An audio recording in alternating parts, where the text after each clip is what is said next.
എറണാകുളം ജില്ലയിൽ തൃപ്പൂണിത്തുറ കണ്ണൻകുളങ്ങര ചിന്മയ സ്കൂളിന് സമീപം മണിയൻ റോഡ് സൈഡിലാണ് ഈ കാണുന്ന 5.25 സെന്റ് സ്ഥലം വിൽപ്പനയ്ക്കായുള്ളത്.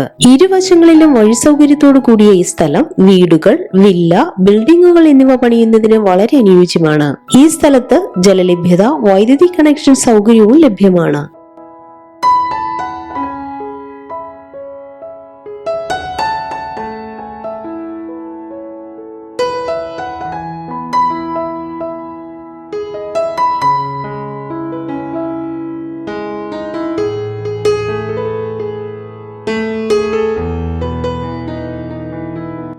ഈ സ്ഥലത്തിന് സമീപത്തായി തൃപ്പൂണിത്തുറ ബസ് സ്റ്റാൻഡ്, അമ്പലം, പള്ളി, ചിന്മയ സ്കൂൾ എന്നിവയും സ്ഥിതി ചെയ്യുന്നു. ഈ കാണുന്ന 5.25 സെന്റ് സ്ഥലത്തെ കുറിച്ച് കൂടുതൽ വിവരങ്ങൾക്കായി വിളിക്കേണ്ട നമ്പർ 9961705880 8848152429.